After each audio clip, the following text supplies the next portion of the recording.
সুপ্রিয় নবম শিক্ষক বৃন্দ, আপনাদের সিকেবি কোচিং সেন্টারের পক্ষ থেকে আন্তরিক শুভেচ্ছা ও অভিনন্দন।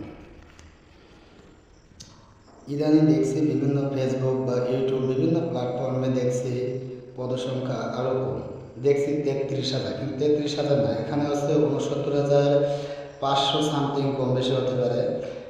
এতটা পদসংখ্যা কিন্তু সার্কুলার দেওয়া হবে, কিন্তু আমরা দেখছি, দেখেন, সামাজিক বিজ্ঞানে সিম্পল সামাজিক বিজ্ঞানের পূর্বে ছিল 588, কিছুটা ভুল চাহিদার কারণে এখানে এই পদগুলো কমেছে। যেমন স্কুল পর্যায়ে আছে 367, স্কুল পর্যায়ে আছে 367, তার মানে এই না মাত্র 367। ওখানে দেখবেন সামাজিক বিজ্ঞান পরিষদে মাদ্রাসা লেভেলে ওইখানে পদসংখ্যা দেওয়া আছে 190, তার মানে 367 যোগ আছে 190, মোট যোগ করলে হবে 577, যা আগে ছিল 588, তার মানে কিছুটা কমেছে।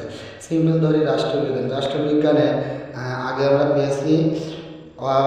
পেয়েছিলাম 137টি প্রভাষক রাষ্ট্রবিজ্ঞানে, কিন্তু আমরা ইদানিং দেখতে পাচ্ছি কলেজ পর্যায়ে আছে 88। আসলে শুধু 88, এটা আছে শুধু কলেজ পর্যায়ে।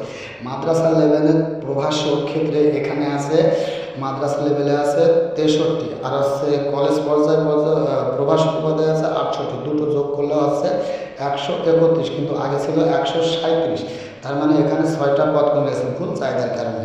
অর্থাৎ এইভাবে প্রতিটা মাদ্রাসা, স্কুল, কলেজ সবকিছু লেভেল যোগ করলে দেখবেন যে পদসংখ্যা সামথিং কিছুটা কমবে, যেহেতু ভুল চাহিদার কারণে। অর্থাৎ আমরা সামনে সার্কুলার অনুযায়ী আমরা এগুলো বুঝতে পারবো। তাহলে